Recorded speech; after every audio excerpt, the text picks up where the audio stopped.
छत्तीसगढ़ के जम्मो खबर, किसिम किसिम के मनोरंजन कार्यक्रम और लाइव डिजिटल टीवी देखे बर हमर YouTube चैनल न्यूज़ 36 लाइव ला सब्सक्राइब कराओ और बेल आइकन ला दबाओ।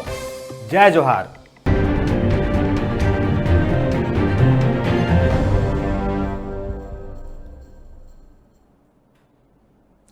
बड़का समाचार के बाद अब बेरा हो गए खबर छत्तीसगढ़ के। प्रदेश की कैबिनेट मंत्री और धमतरी जिला के प्रभारी मंत्री कवासी लखमा हा इलेक्ट्रॉनिक और प्रिंट मीडिया के पत्रकार मन बर दीपावली मिलन समारोह के आयोजन करे रही से, जेमा धमतरी जिला के जम्मो वरिष्ठ और युवा पत्रकार मन उपस्थित रहें। गंगरेल बांध स्थित रेस्ट हाउस में उपस्थित जम्मो पत्रकार मन ला पेन, डायरी, शाल और श्रीफल देके सम्मानित करे गई।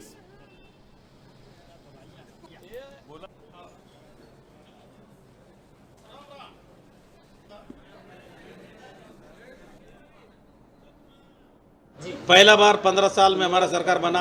मैं प्रभारी मंत्री होने के कारण आपके पत्रकार लोगों को दीपावली एपी दीपावली बधाई देने के लिए इस कार्यक्रम ये बात जब भी आया है, हम तो प्रभारी मंत्री है, हम विभागीय मंत्री से बात करके इसका समाधान निकालने का बात करेंगे। आज हम लोग भी गए थे घूमने और उसमें कुछ काम मेड़ में हो रहा है।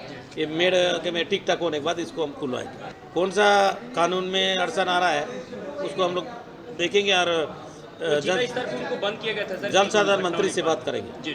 ये पहले पिछले सरकार रमन सिंह सरकार ने इन लोगों का भारतीय जनता पार्टी की आदत है बड़े डैम मन को प्राइवेट कंपनी को बेचना, उद्योगपति को उद्योग को बेचना, फैक्ट्री बेचना, इस टाइप का काम करने वाला। इसलिए नगर गंगरेल डैम में भी यही हुआ है। ये कितना दिन का है तो मेरे को पता नहीं।